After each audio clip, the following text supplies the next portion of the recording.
Quero desejar um bom dia e um feliz sábado a todos que estão presentes conosco, ao que nos acompanham também. Que bom que você escolheu estar conosco neste primeiro sábado de 2014. Louvado seja Deus pela sua presença. Se você é membro dessa igreja, que bom que está aqui. Se você, como eu, está só de férias, passeando um pouquinho, que bom que escolheu estar aqui também. Mas, em especial, hoje, eu queria saber quem são os visitantes, aqueles que não são adventistas e que estão conosco. Eu gostaria de pedir que os não adventistas ficassem em pé, porque nós temos um presente especial para você. Fique em pé, por favor, e os diáconos da igreja vão entregar esse presente que a igreja preparou para cada um de vocês. Você é especial para nós. E sinta-se em paz e muito bem-vindo em nosso meio. Enquanto eles entregam, então, essa lembrança, eu gostaria que você já fosse, então, abrindo a sua Bíblia no livro de Efésios.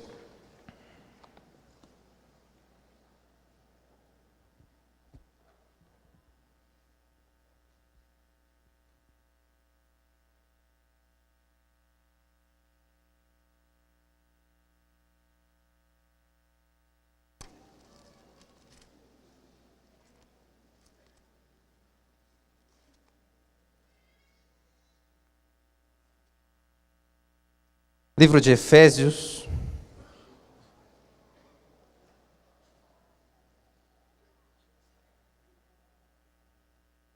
no capítulo 2, Efésios capítulo 2, do verso 8 até o verso 9.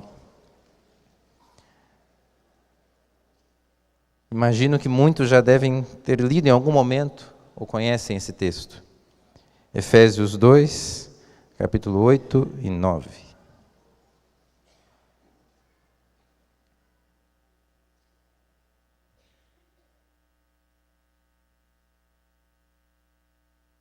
Porque pela graça sois salvos, mediante a fé. E isso não vem de vós, é dom de Deus. Não de obras, para que ninguém se glorie.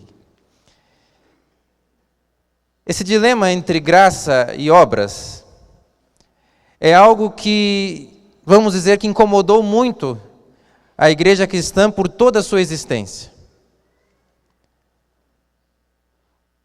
Como funciona a graça de Deus? O que realmente significa a graça de Deus? E as obras, ou obedecer a Deus, em que parte isso entra?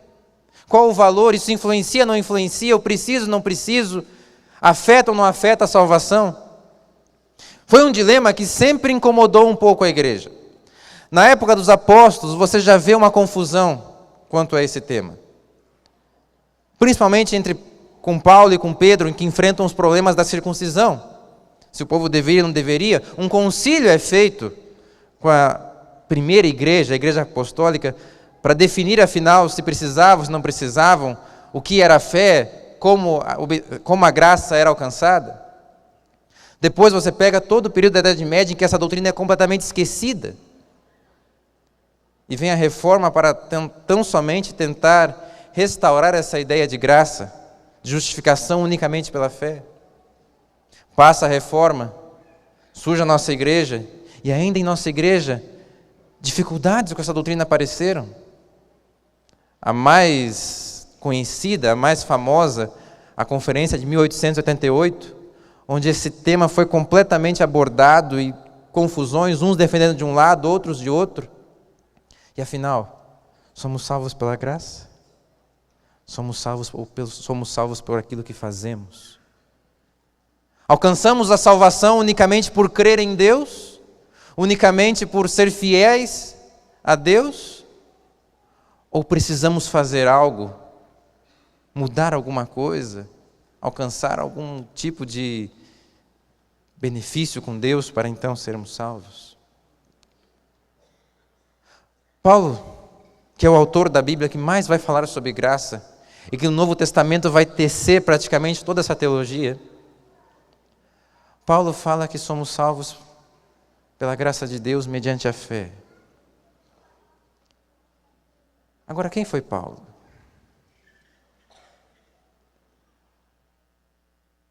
Paulo, ou como era antes chamado Saulo, era um homem que conhecia muito das Escrituras. Era um homem que tinha pleno conhecimento das Escrituras do Antigo Testamento. Mais do que isso, ele era fariseu. Em um dos momentos nas suas cartas, ele diz que ele era fariseu de fariseus. Fariseu era um grupo de judeus que se denominavam separados ou verdadeiros judeus. E são muito conhecidos pelas reprovações que Jesus fez ao longo da sua jornada na terra a esse grupo, porque muitas vezes Jesus dizia que eles tinham apenas uma aparência de santidade e não viviam isso. Mas era um grupo que zelava muito pela lei. Criaram inúmeras formas ou maneiras para serem fiéis à lei de Deus. Em cima de cada aspecto da lei de Deus, criaram inúmeros outros aspectos.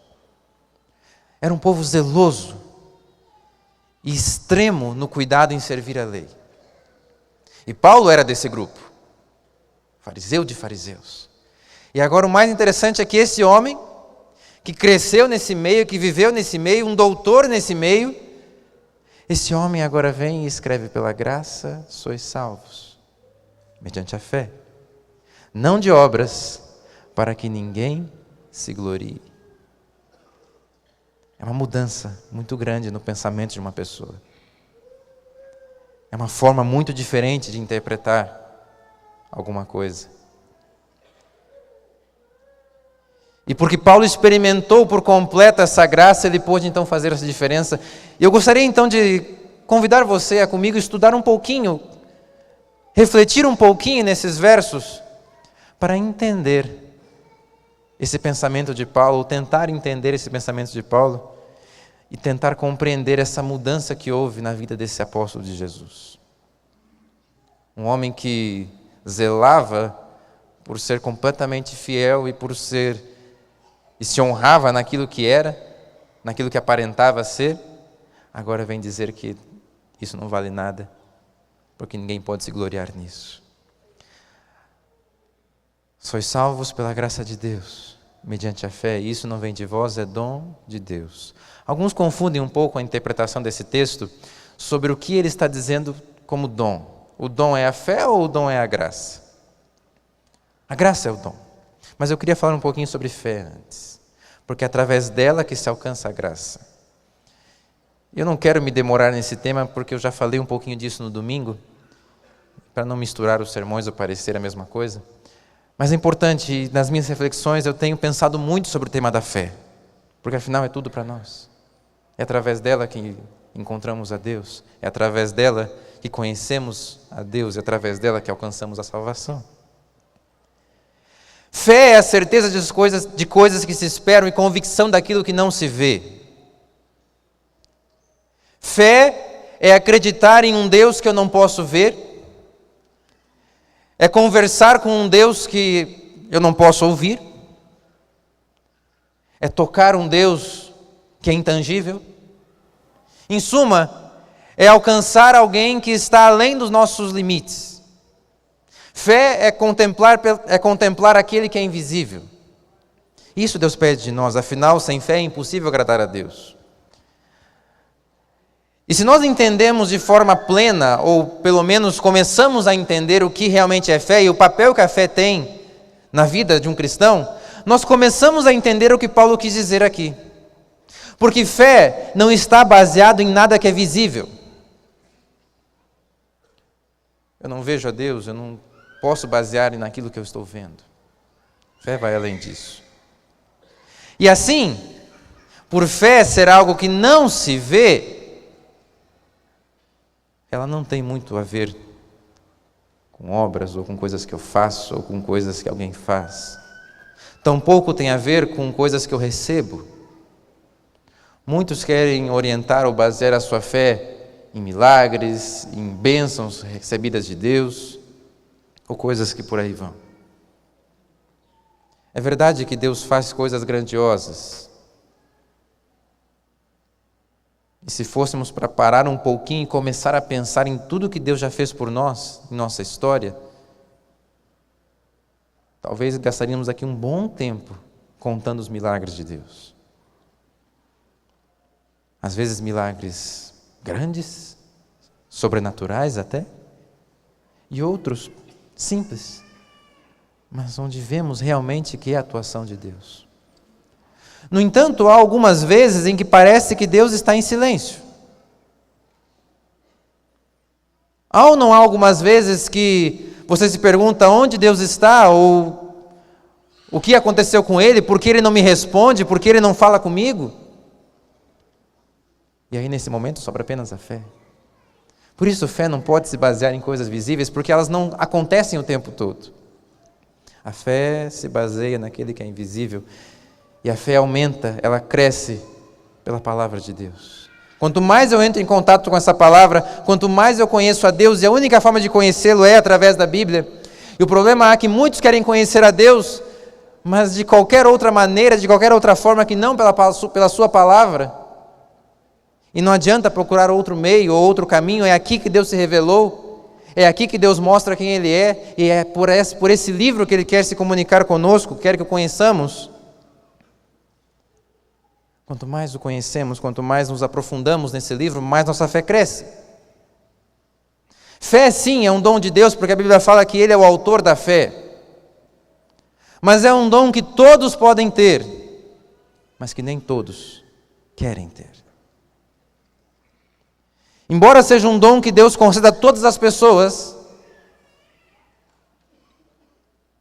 nem todos realmente a querem ter, ou querem desenvolvê-la.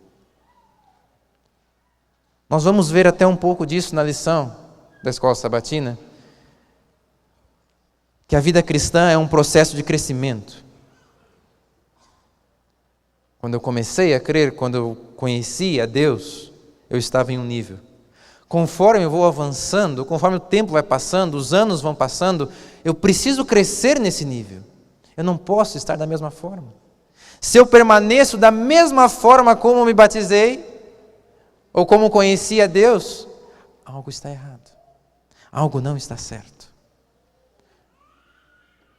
Porque conforme o tempo passa, conforme eu vou avançando, eu vou conhecendo mais a Deus, eu vou crescendo.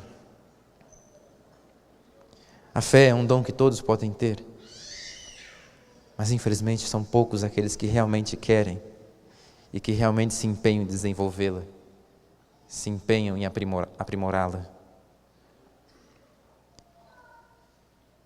Mas quanto mais nós nos aproximamos de Deus através da Bíblia, mais ela cresce.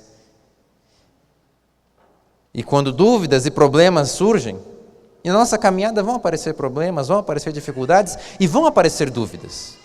Vão aparecer aqueles momentos em que nós questionamos e pensamos por que é que Deus fez isso, ou por que é que Deus permitiu isso, ou por que é que Deus não agiu ou não fez alguma coisa. Quando essas coisas acontecem, o que nós mais deveríamos fazer é mais e mais nos aprofundarmos na sua palavra. Pode ser que não encontremos as respostas, mas como Jó, que em meio às suas diversas dúvidas, nas quais Deus não respondeu nenhuma, Jó terminou a sua história dizendo que agora ele via muito mais do que antes, que agora ele realmente conhecia Deus. As dúvidas podem ser que não sejam respondidas, mas quanto mais nos envolvermos com esse livro, quanto mais conhecermos a esse Deus, a nossa fé vai crescer e a fé vai superar qualquer dúvida, qualquer dificuldade, qualquer problema. E assim avançaremos. Mas é necessário ter fé. É necessário crer. É necessário desenvolver isso, dia após dia. E Paulo então fala sobre a graça. Que a salvação é alcançada pela graça e a graça é um dom de Deus. O problema é que nós não estamos acostumados a valorizar aquilo que é de graça.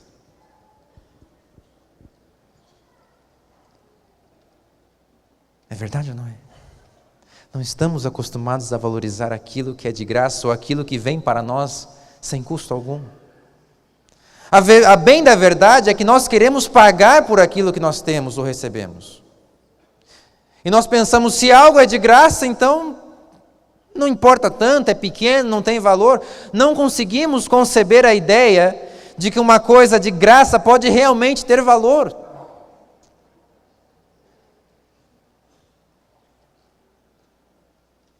Não tem como imaginar isso.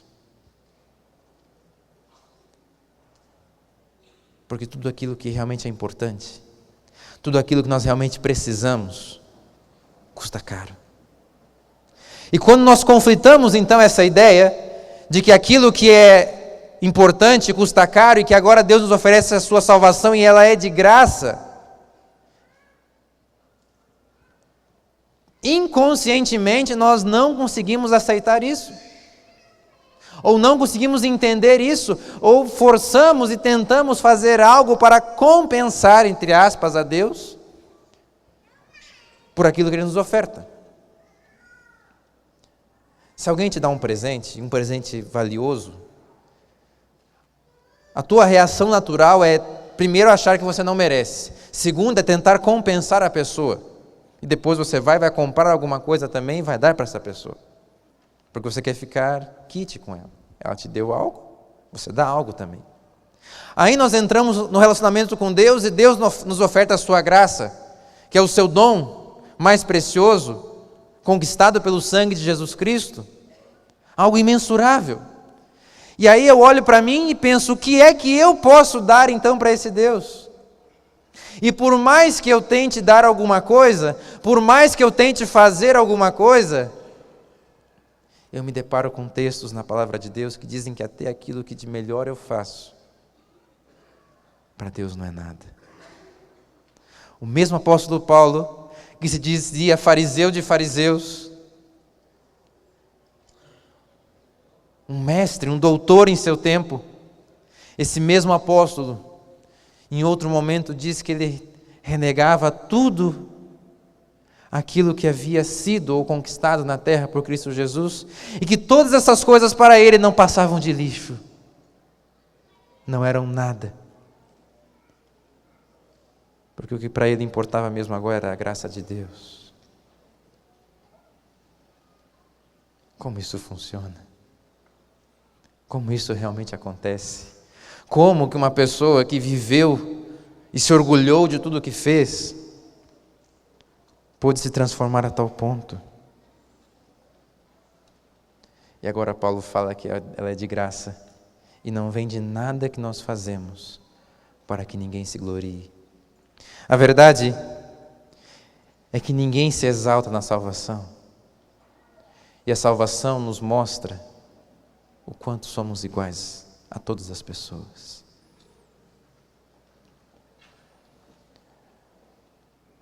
Paulo fala em Romanos, no capítulo 3, que todos pecaram. E que por assim ser todos merecem a morte. Só que uma coisa é eu saber que todos pecam. Outra coisa é eu aceitar que eu sou um pecador e que preciso desesperadamente da graça de Deus.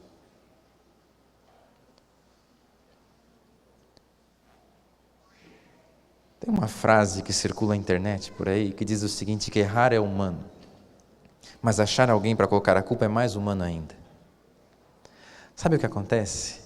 Nós erramos, só que nós tentamos minimizar os nossos erros. Nós fazemos isso de duas formas. Ou admitimos que eu faço, mas todo mundo faz, então não tem problema. Então não tem dificuldade, não há problema algum com isso, porque todos fazem, se todos fazem não é tão errado assim. Ou eu tento esconder o meu erro no erro dos outros. Eu olho para a pessoa do lado e vejo o que ela faz e eu até às vezes aumento um pouquinho do que ela faz para justificar o meu erro. Eu estou errado, mas fulano, aquele está completamente errado. Perto daquela pessoa eu não sou tão mal assim. Perto de tal pessoa eu até que sou bonzinho. Eu sou um cristão. Se olhar, se for comparar, eu sou cristão. Inconscientemente, nós tentamos justificar os nossos erros ou tentamos nos desculpar e nos esconder no erro das outras pessoas. Só que o que Paulo fala aqui é interessante. Eu nunca gostei muito de se aprofundar nessa história de aprender grego e hebraico. Não era minha praia. E até hoje não é. Mas de vez em quando você precisa um pouquinho. E no grego existem vários termos para pecado, que em português são todos traduzidos como pecado. Isso é um problema em tradução. Em um idioma, às vezes, você tem uma palavra, que em outro idioma você tem diversas palavras que são traduzidas da mesma forma. E assim é com o pecado. Diversos termos, em português, vira apenas pecado. Mas o termo que Paulo usa aqui, hamartia, a tradução dele, ou o significado dele, seria algo como errar ao alvo. Você mira em algum lugar, mas você não acerta. Você mirou, você planejou, você queria acertar ali, mas você não acerta. O que Paulo diz nesse contexto de Efésios, capítulo 2, quando ele fala um pouquinho antes, no início desse capítulo, sobre pecado, e que todos nós estávamos mortos no pecado, o seu sentido é de errar ao alvo. Por mais que você queira, e você sabe disso, por mais que você queira acertar, tem horas que você não acerta. Deixa eu contar uma história para você, para ilustrar isso aqui. Há uns 12 anos atrás, eu ainda nem era da igreja, eu estudava numa escola particular aqui em Curitiba. Eu tinha alguns amigos que estudavam comigo, que eles vinham de condução, e o ônibus escolar, antes de ir para a nossa escola, passava na escola Adventista do Boqueirão, no colégio onde eu estudei depois. Né, professor? Estudei ali. E na frente daquele colégio, nem sei se ainda tem hoje, mas tinha umas árvores ali que produziam um grãozinho, uma bolinha, que a gente pegava aquela bolinha para ficar atacando nos outros.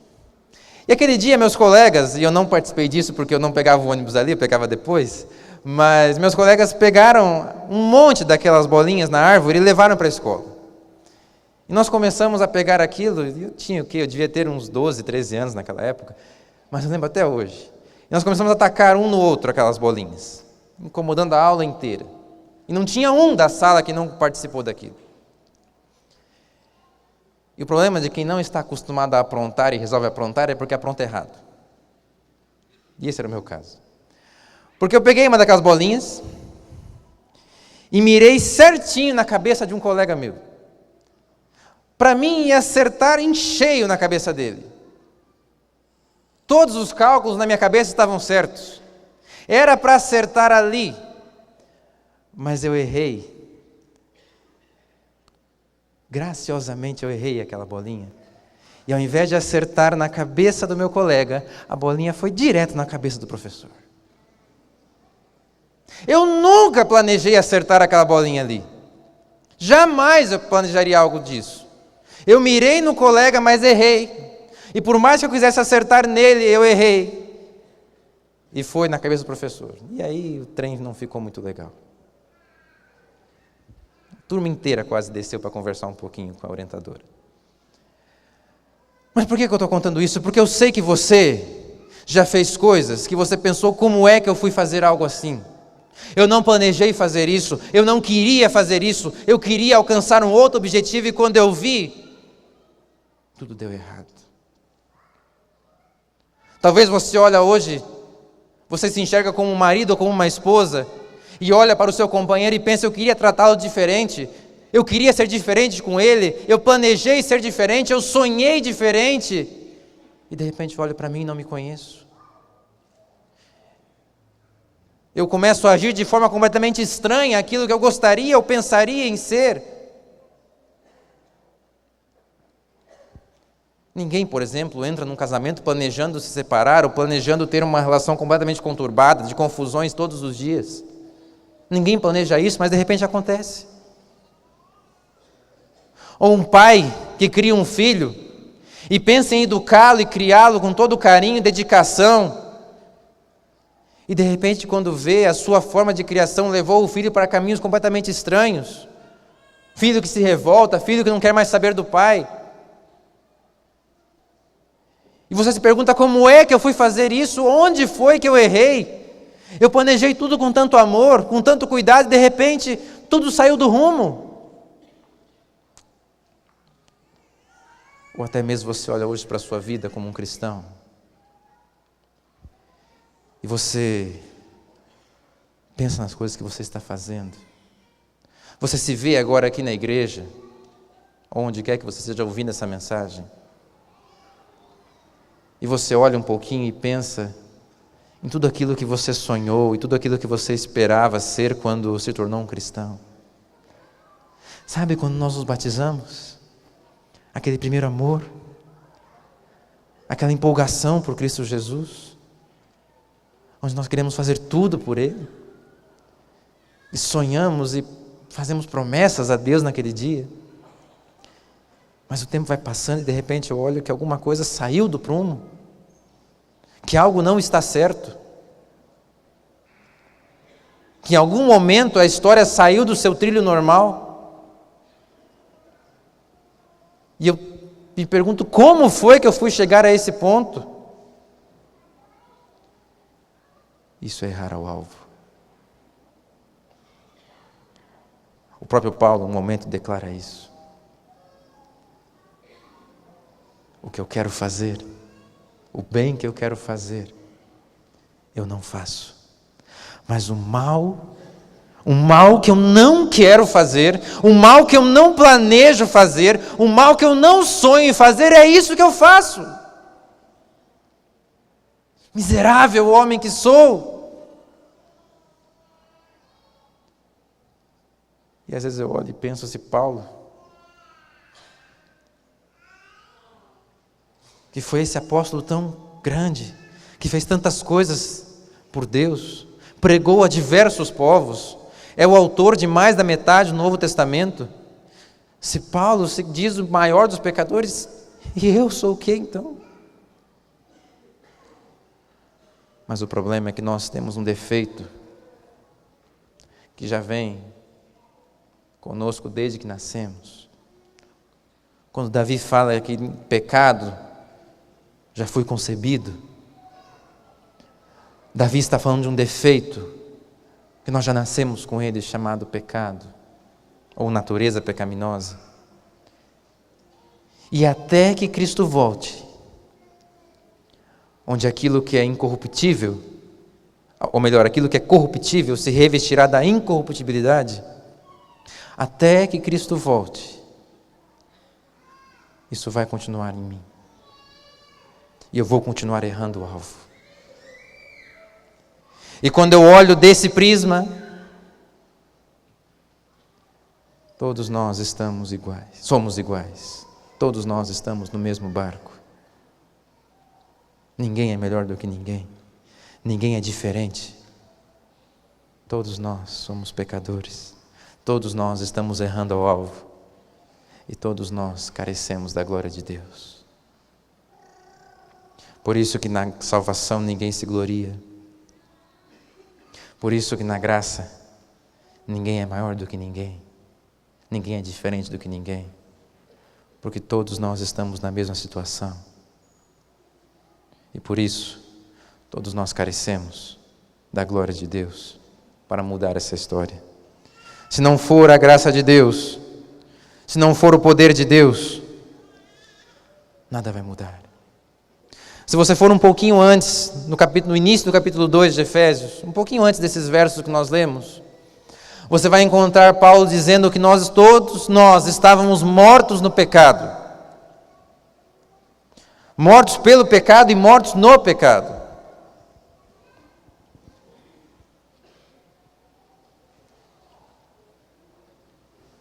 Talvez você entenda isso, e está certo, como sendo o resultado do pecado. Como o próprio apóstolo Paulo diz, o salário do pecado é a morte. E veja que salário não é algo que você faz, que você ganha, porque você é bonzinho, ou porque teu patrão gosta de você, ou coisa parecida. O salário você ganha porque você merece. Você trabalha 30 dias, você merece o seu salário.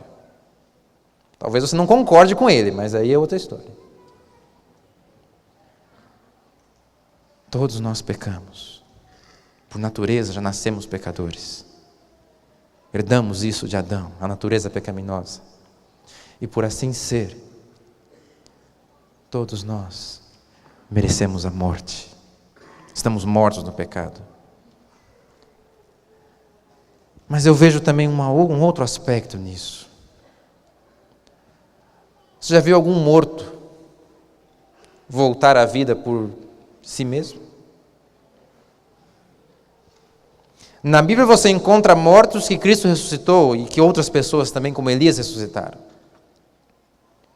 Você pode ter uma pessoa que sofre uma parada cardíaca, vem um médico e a ressuscita, se conseguir, porque nem sempre dá certo. Mas em suma, uma pessoa que morre não pode fazer nada para sair dessa situação, a menos que uma força externa haja sobre ela. Todos nós estávamos mortos no pecado. E assim permaneceremos mortos no pecado, a menos que uma força externa, e essa força externa unicamente é o poder de Deus, a graça de Deus, nos tire dessa situação de morte. E é isso que Paulo tenta falar, é isso que Paulo tentou por tantas vezes explicar à sua igreja.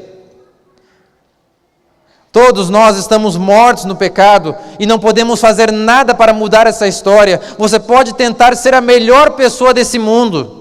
Você pode fazer o bem, pode vender suas posses e dar aos pobres, pode fazer caridade, pode fazer o que você quiser.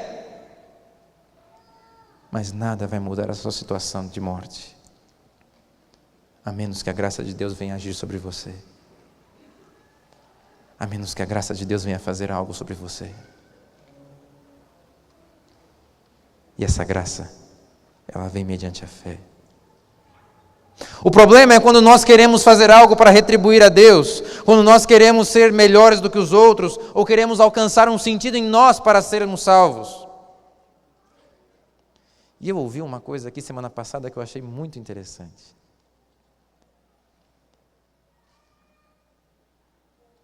Deus nos chama, Cristo nos chama a ser o sal da terra. Mas tem alguns que cisem ser a pimenta.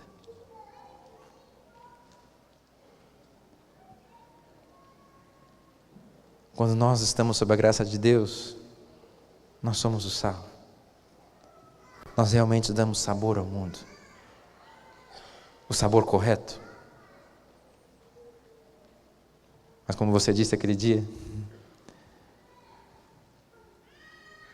quando nós tentamos fazer pelo nosso próprio jeito, nós viramos a pimenta.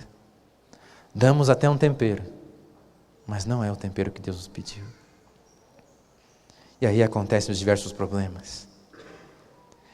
E aí acontecem as dificuldades, os extremismos, ou às vezes até pensamentos liberais. Tudo por não compreender a graça de Deus.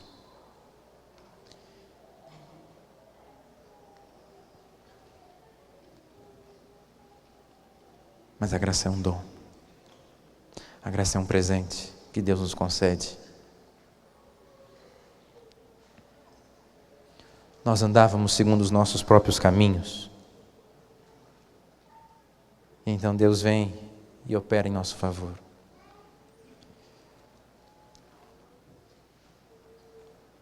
No entanto, uma coisa precisa ficar clara. A salvação é de graça. Mas ela vai custar tudo para você. A salvação é de graça. Mas ela vai custar tudo para você. Porque uma vez que experimentamos a salvação, uma vez que experimentamos essa graça, como eu já falei no início, a nossa vida começa a crescer.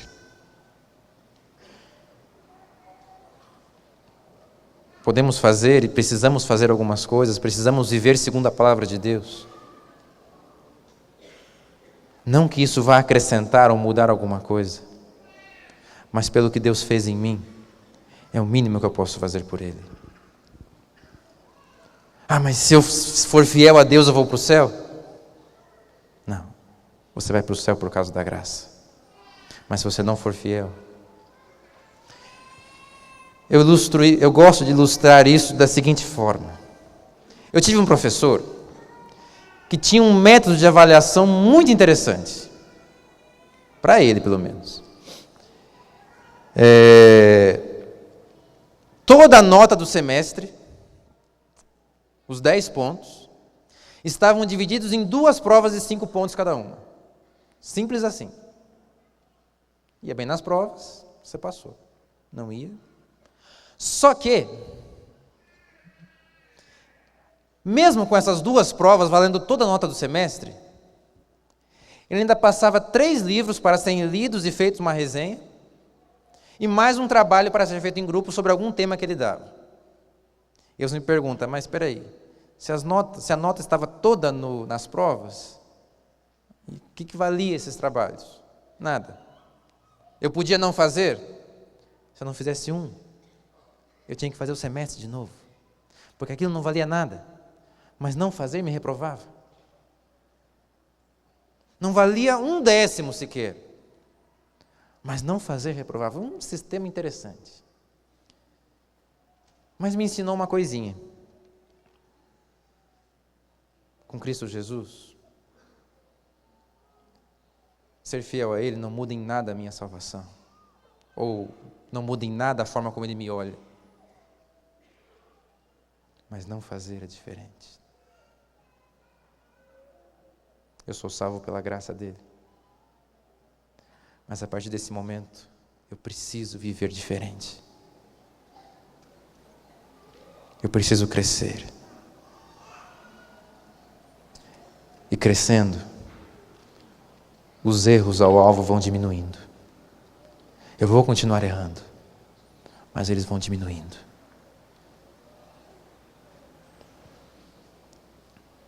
Isso é o mínimo que podemos fazer por Deus. Pecado é a transgressão da lei, não é? Aprendemos isso na Bíblia. Pecado, o próprio Paulo diz, pecado é a transgressão da lei. Mas entenda que o mesmo apóstolo Paulo fala que o fim da lei é o amor. A lei de Deus é a sua revelação de amor, de caráter, é a revelação do próprio Deus. Então, de certa forma, quando pecamos, nós traímos ao amor de Deus, nós quebramos o seu coração. E não é tão simples assim trazer então a graça sobre nós. Imagine a seguinte situação: uma pessoa embriagada pega o carro que não deveria, inconsequente, e sai pelas ruas. Em dado momento ela perde a direção, sobe a calçada e atropela uma criança que brincava ali de forma ingênua, inocente. E a criança vem a morrer. E com a pessoa não acontece nada. Ela pode ir presa, ela pode pagar a multa, ela pode pagar tudo que a lei exige dela. Mas a ferida no coração daquela mãe ou daquele pai vai continuar existindo, não importa quantas vezes aquela pessoa pague a sua multa ou pague a sua falta. Ainda que você pagasse com a sua vida a sua falta para com Deus, existe uma ferida que fica aberta no coração dele, que não se apagaria, mesmo com você pagando a falta, mesmo com você pagando o que a lei exige. E essa ferida no coração de Deus nunca vai sumir, porque Ele ama você. E se você for lá no livro de Jeremias, no capítulo 31, no verso 3, há um texto que diz que com amor eterno, Deus nos ama. Sabe o que é um amor eterno? Talvez você pense um amor que não tem fim. Está certo, mas lembre-se que eternidade, uma coisa eterna, é algo que não tem fim, mas também não tem início. Eterno é algo que sempre existiu. Deus é eterno. E por assim ser, não houve um momento sequer na história desse universo em que Deus não existiu ou que Deus surgiu. Pelo contrário, Ele sempre existiu, porque Ele é eterno. E a Bíblia fala que tanto quanto Deus é eterno, o seu amor por nós é eterno. Isso me leva à conclusão de que mesmo antes desse mundo vir a existir, mesmo antes desse universo surgir, mesmo antes de eu nascer, ou de sequer meus pais pensarem em mim, Deus já me amava. Muito antes de sequer seus pais pensarem em você, Deus já te amava. Por isso a Bíblia fala que o plano da salvação foi planejado antes da fundação do mundo. Porque antes de criar essa terra, Deus já sabia o que aconteceria aqui. Antes de criar essa terra, Deus já sabia que Adão e Eva iriam cair.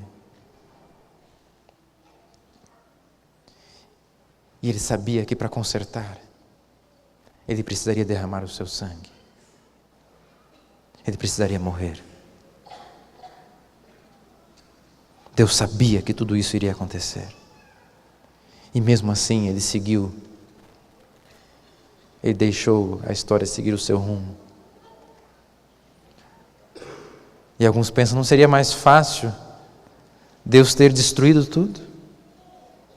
Não seria então até mais fácil Deus nem ter criado? Seria. E eu e você nem saberíamos disso. Porque nós nem sequer veríamos a existência. Mas o caráter de Deus não permite isso. Porque Ele te amava antes mesmo de te criar. Ele te amava antes mesmo de você nascer.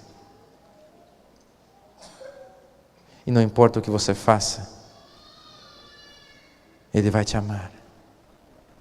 Por isso Ele já morreu por você. Por isso Ele escolheu manter o plano e morrer por você.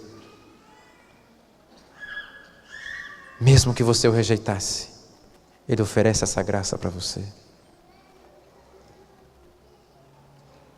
Por isso essa graça é maior do que tudo. Por isso esse é o dom mais precioso de Deus. Por isso esse é o maior de todos os dons que Ele pode nos ofertar. Você pode até pensar em coisas desta terra. Você pode até pensar e almejar receber milagres nesta terra. E talvez em algum momento você pode até questionar a Deus por não receber algo nesta terra. Uma bênção material, uma cura ou algo parecido. Mas entenda que tudo isso vai passar. E quando a morte chegar à sua porta, nada vai restar, nada vai permanecer. E mesmo aqueles que receberam os milagres de Deus, foi apenas Deus adiando aquilo que era inevitável. A filha de Jairo, que Jesus ressuscitou, hoje ela está morta. O paralítico que Jesus curou, hoje está morto. Lázaro, que Jesus ressuscitou depois de 4 dias, hoje está morto. Todos esperando a manifestação da graça de Deus, da salvação de Deus. Ainda que você receba milagres, é apenas Deus adiando aquilo que é inevitável. Porém, aqueles que recebem a graça, aqueles que aceitam a salvação, aqueles que pela fé alcançam a salvação, esse milagre, que Ellen White nos fala que é o maior milagre no qual as três pessoas da Trindade se unem para fazer e efetuar. Esse milagre vai além dos limites da vida, além dos limites da morte, porque mesmo que você morra, ressurgirá para receber então a tua herança. É o maior dos dons e é de graça. Mas será que estamos aceitando? Será que estamos escolhendo recebê-la? Será que estamos realmente permitindo que Deus efetue esse milagre em nós?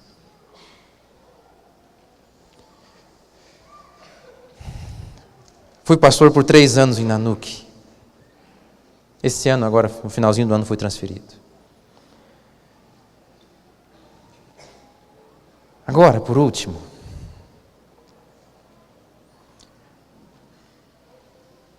na verdade, no início do ano de 2013, conheci um casal.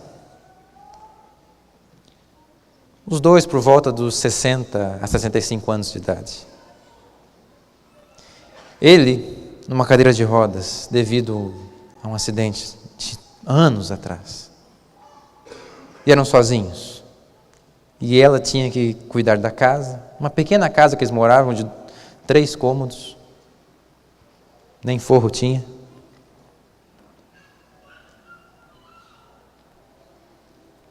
E ela cuidava daquilo, sustentava a casa e cuidava dele. Ele era adventista, há anos e anos. E apesar dos problemas que enfrentou, permaneceu fiel. Porém, essa senhora, há 40 anos aproximadamente, lutava contra um problema, um vício.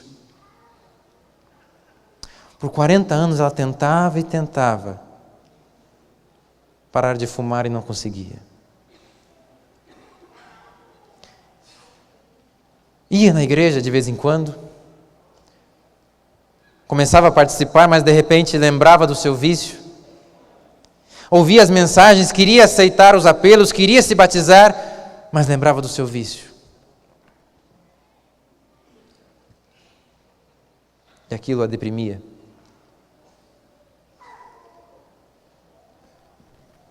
Tirava a sua paz.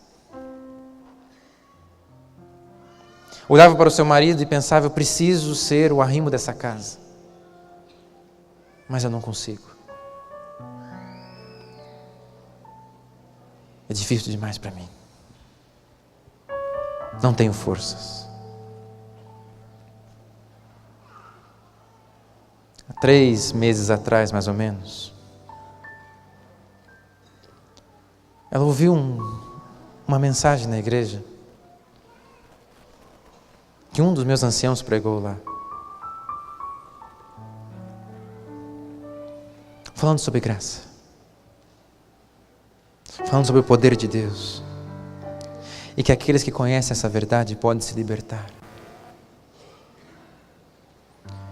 que todo o poder de Cristo nos está disponível para vencer todo problema, todo pecado, toda tendência, quer herdada ou adquirida. Todo o poder de Cristo está à nossa disposição. E ela saiu dali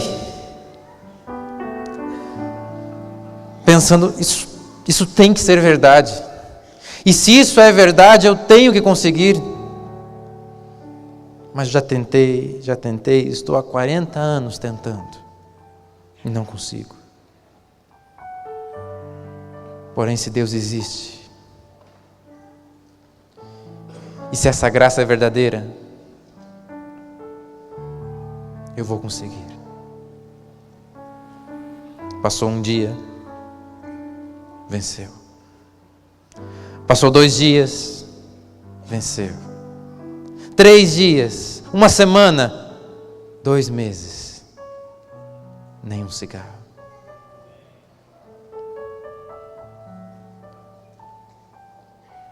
Dia 15 de dezembro, melhor, 14 de dezembro, último sábado que passei na NUC, me despedindo da igreja, mas tive a alegria de batizá-la. E hoje ela está lá, firme. Ela se disse que ainda não se vê uma vencedora. Nela ela não conseguiria. Mas pelo poder de Cristo ela continua tentando e tentando, e sabe que vai vencer e que não vai mais cair nesse aspecto. Pelo poder da graça de Deus. Saulo de Tarso, educado em toda a ciência e sabedoria de Israel, fariseu de fariseus, doutor na lei, zeloso em tudo aquilo que havia aprendido, perseguidor dos cristãos. Para ele era inimaginável uma doutrina como a de Cristo. E para ele, todos aqueles que seguiam essa mensagem deveriam morrer. A ponto dele mesmo dizer que ele respirava, aspirava ameaças contra os cristãos. O seu prazer era prender cada um deles. O seu prazer era ver cada um deles sendo mortos. E segundo ele, esse mal ser erradicado da terra. Mas um dia, esse homem experimenta a graça de Deus.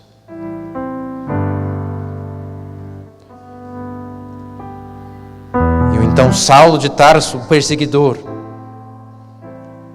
se torna Paulo, apóstolo de Jesus Cristo, participante com ele de todo o sofrimento, herdeiro do reino do céu. O homem que vivia das aparências da lei, que se orgulhava em ostentar a sua fidelidade à lei, agora vem e escreve que a salvação é um dom de Deus.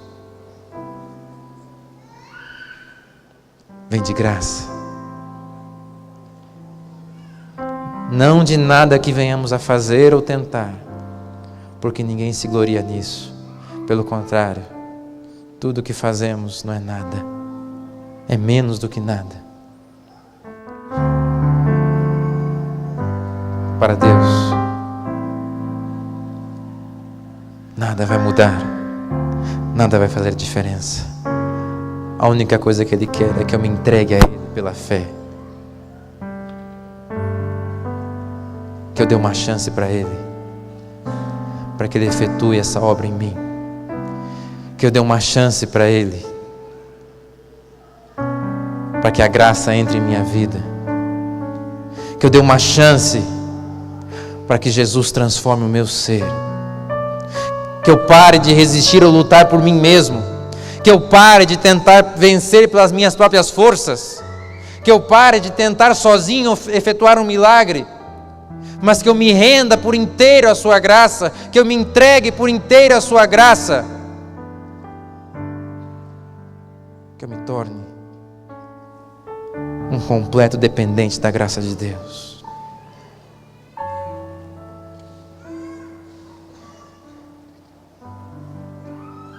Essa senhora que eu conheci deu essa chance para Jesus. Paulo deu a chance para Jesus. Inúmeras outras pessoas e histórias registradas na palavra de Deus, ou que encontramos ao longo do nosso caminho, deram a chance para Jesus, e Jesus fez essa obra poderosa. A pergunta que eu faço é: você já deu essa chance? Você está dando essa chance?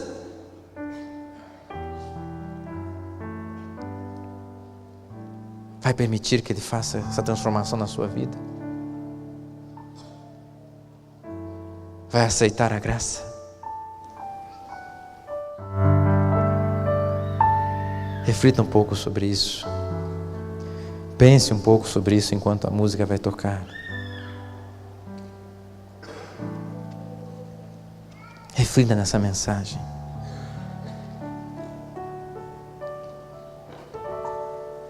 Reflita. Ouça pela fé a voz de Deus agora falando a você. E enquanto a música toca, eu queria te convidar, aonde você está, parar, pensar como está a sua vida e orar a Deus. Orar pedindo a permanência nessa graça. Orar pedindo o poder dessa graça. Orar pedindo que a graça transforme a sua vida. Dê uma chance para Jesus. Ele vai fazer esse milagre na sua vida e na minha vida. Amém.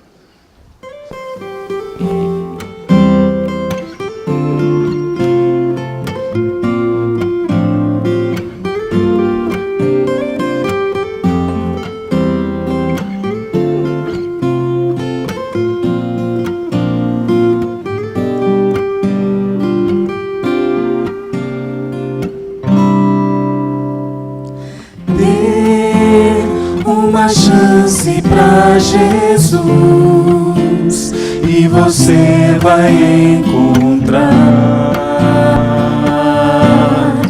o amor mais puro. Sei que Ele vai lhe conceder paz que excede o entender. De tão sublime vem, não pergunta mais por quê, e confia sem temer, com fé descansar. Vem, não importa onde for, que Ele seja o seu fulgor, uma fonte de amor sem fim. É preciso definir, escolher a quem servir. Dê uma chance pra Jesus em sua vida.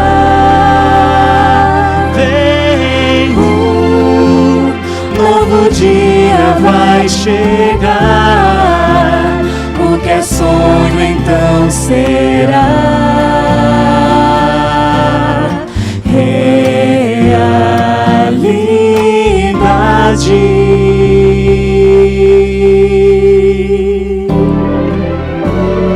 Sim, todo mal irá ficar, já terá ficado atrás,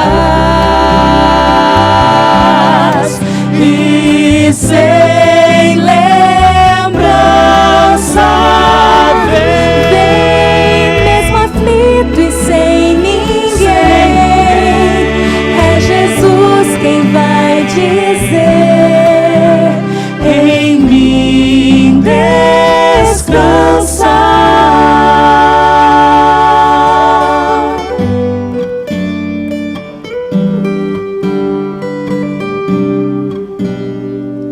Vem.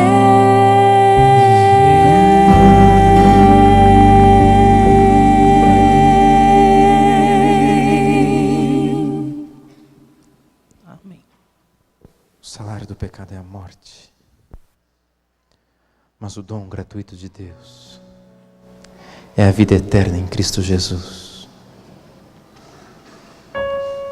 Porque pela graça sois salvos, e isso não vem de vós, é dom de Deus, e está ao seu dispor, está ao seu favor. É só dar a chance para que Ele faça esse grandioso milagre na tua vida. Vamos orar? Vamos ficar em pé? Eleve o seu pensamento a esse Deus e oferte agora a sua vida a Ele. Senhor nosso Deus, mais uma vez estamos diante de Ti. Mais uma vez, como Teus filhos, nos colocamos diante do Teu trono de graça, tão somente para colocar a nossa vida à Tua disposição, tão somente para dar a chance para que o Senhor venha viver em nós, venha efetuar em nós o milagre da graça. Aqui está o Teu povo, aqui está a Tua igreja. Toma-os, Pai, em Tuas mãos, são os Teus filhos, e que todos estes possam experimentar a graça de Deus, e assim, que a graça de Jesus, o amor de Deus o Pai e a comunhão do Santo Espírito seja com todos para sempre. Amém. Amém. Que Deus os abençoe.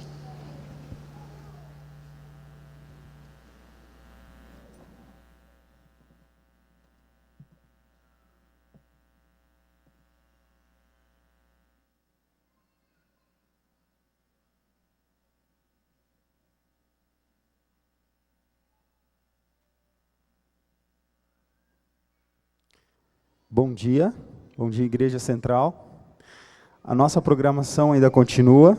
Você está convidado a participar da Escola Sabatina. Nesse período de férias, a Escola Sabatina está acontecendo aqui na frente, interativa.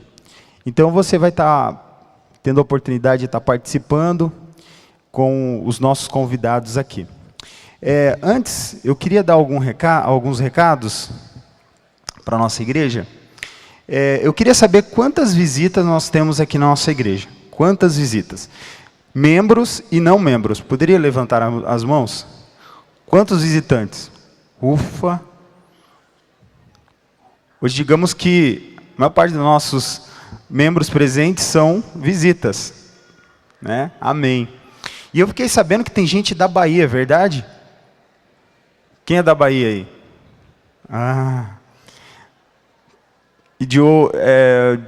Fiquei sabendo de Pernambuco. Parece que tem até uma excursão aqui, em Curitiba. Então é o seguinte, os nossos irmãos que estão vindo aí de longe, ele está precisando de pessoas, amigos aqui da nossa igreja central de Curitiba, que possam estar com eles aí, conhecendo, mostrando a cidade. Se você tiver interesse de fazer um passeio com esses nossos irmãos de outro local, que está aí em excursão, pode estar aqui vindo nos bastidores e prontamente se apresentando para estar mostrando a cidade de Curitiba para eles hoje à tarde. Olha que gostoso, né? Um passeio aí em Curitiba. Outro recado que eu queria dar é com relação ao Ministério das Crianças. Tá? O Ministério das Crianças, ele está acontecendo. As classes, elas estão ali no primeiro andar, e algumas no segundo andar. Porém, está com poucos professores. Então, a irmã Uda, ela pede paciência e compreensão da parte dos pais, pelo fato de muitos professores estarem viajando. Mesmo assim, eles estão ali numa força-tarefa e está acontecendo ainda a reunião de algumas classes ali. Então, nós temos ali primários B e A, eles estão se reunindo juntos. Tá? O Jardim B e o A também juntos. E o hall A e B também juntos. E nós temos o hall C. E também queria avisar os pais que, por favor, acompanhem seus filhos lá e esteja ali por perto, tá bom? Queria pedir a compreensão de todos. Esses são os recados da Escola Sabatina. Para você que não é membro da Igreja Adventista, eu queria te explicar o que está acontecendo agora. De repente você não está compreendendo muito, não está sabendo muito o que está acontecendo. A Escola Sabatina da Igreja Adventista, tá? É um estudo bíblico. A gente, a cada 3 meses, nós estudamos um assunto. E todo sábado a gente recapitula aqui na igreja o que foi estudado durante a semana. Tá? E esse sábado a gente está fazendo a primeira recapitulação do primeiro assunto desse trimestre. Tá? E você vai estar convidado a estar participando com a gente. Queria convidar você também que está aí na internet para estar acompanhando também a nossa Escola Sabatina. Você também é bem-vindo aí. E durante esse momento eu tenho certeza que Deus vai estar te abençoando ricamente. Nesse momento nós teremos o motivacional das ofertas e você também terá a oportunidade de estar participando e contribuindo com os projetos que acontecem da Escola Sabatina.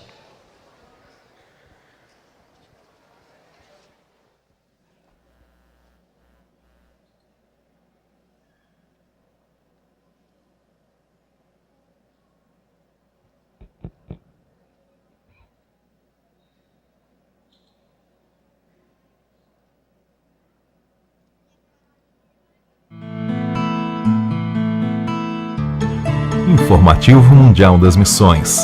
Ainda não estamos prontos. Lídia e sua família participavam ativamente dos cultos de domingo na igreja local, localizada em Cabo Verde. Até que conheceram um homem chamado Moisés, ancião da Igreja Adventista do Sétimo Dia, nas proximidades. Curiosa para participar da classe bíblica, a mãe de Lídia levou os 5 filhos na Igreja Adventista no sábado seguinte. Ela gostou tanto das classes, que passou a levar os filhos toda semana. Logo, Lídia, uma irmã e sua mãe foram batizadas. O que mais Lídia apreciava na igreja eram os louvores, e em pouco tempo ela já estava cantando no coral. Logo ficou evidente o talento de Lídia para a música, e após uma apresentação em uma praça pública, ela foi convidada para fazer parte de um grupo secular e assinar um contrato para uma turnê na França. Lídia pensou muito sobre o assunto. Sua família era pobre e o dinheiro ajudaria bastante. Entretanto, ela tinha dúvida se aquele era o plano de Deus para sua vida. Ela decidiu assinar o contrato numa quinta-feira, mas na noite anterior, enquanto dormia, teve um sonho. No sonho, Jesus estava voltando e Lídia se escondia. Em outro momento do sonho, o próprio Deus disse para confiar nele e o seguir. Na manhã seguinte, Lídia decidiu não assinar o contrato e nunca mais cantou com o grupo. Em vez disso, organizou um grupo musical em sua igreja. Atualmente, eles viajam para vários lugares de Cabo Verde. Lídia aprendeu a testemunhar por meio da música. Hoje ela está casada com o pianista da igreja, com quem tem um filho e espera pelo segundo. Ela é grata a Deus pelo que ele tem feito por ela e honra seu compromisso de segui-lo por toda a vida. Sejamos gratos também pelas bênçãos que temos recebido, doando ofertas generosas que auxiliarão nossos irmãos da divisão África Centro-Ocidental. Sejamos liberais.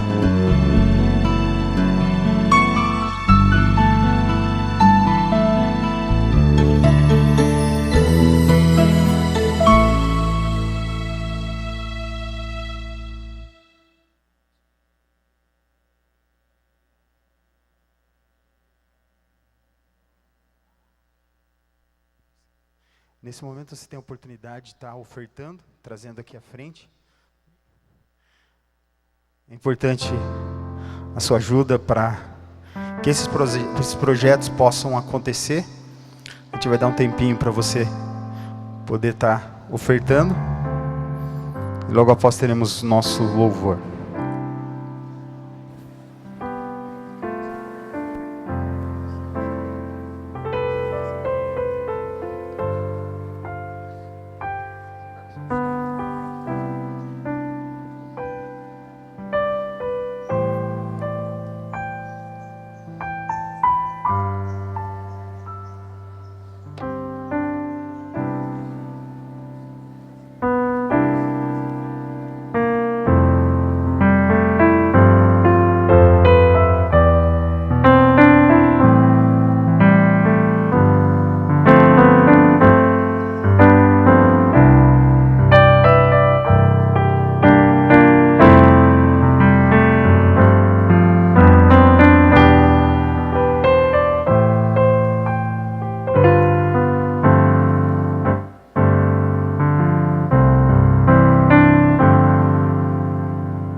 Que bom que você participou, mais uma vez, nesse momento tão agradável.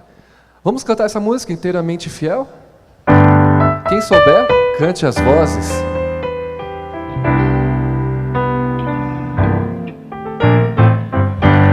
Não vou mais pensar no que passou ou deu errado. Aquilo que Deus começou irá crescer, pois tem o seu cuidado. Quem tanto me amou merece de mim a entrega do meu melhor. Sou inteiramente de Cristo Jesus. Fui feito para viver como filho do Rei. Sou eternamente ligado a Jesus, para sempre serei. Inteiramente fiel eu quero ser.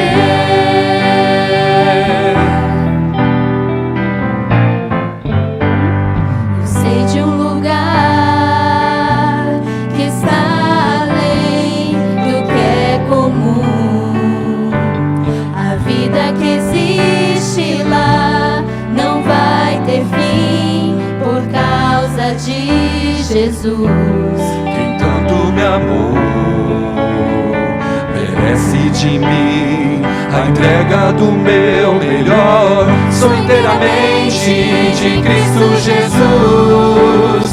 Fui feito para viver como filho do Rei. Sou eternamente ligado a Jesus, para sempre serei. Inteiramente fiel eu quero ser. Sou inteiramente de Cristo Jesus. Fui feito para viver como filho do Rei. Sou eternamente ligado a Jesus, para sempre serei. Inteiramente fiel, inteiramente fiel, inteiramente fiel eu quero ser.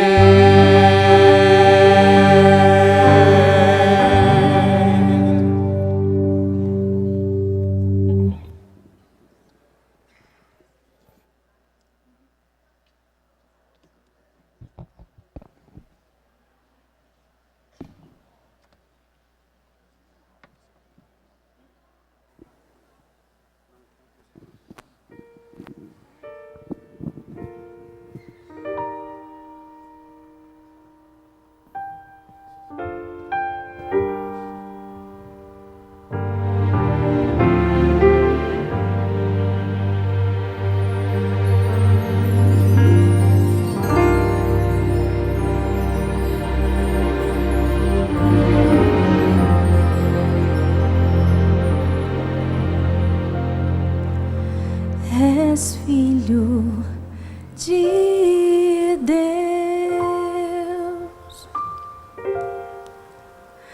Eu sou teu servo.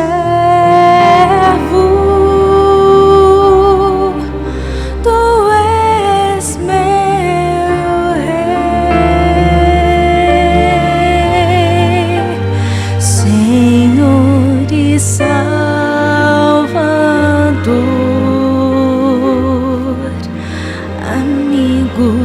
Tu és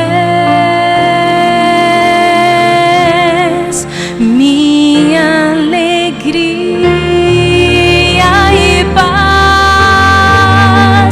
és meu Senhor,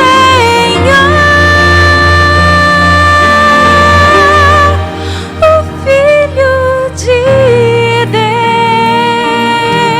Deus, és filho de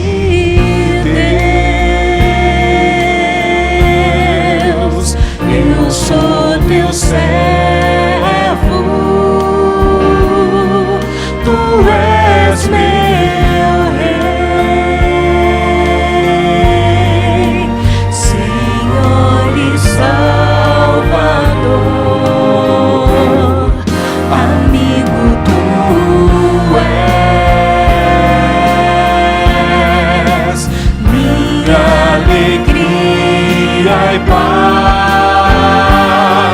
És meu Senhor,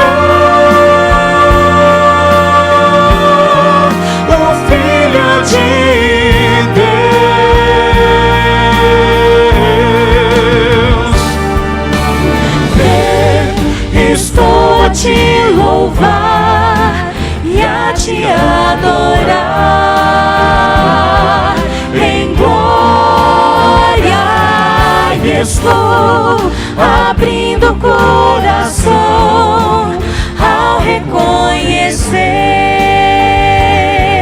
que só tu és justiça e paz, magnífico, Jesus, minha resposta.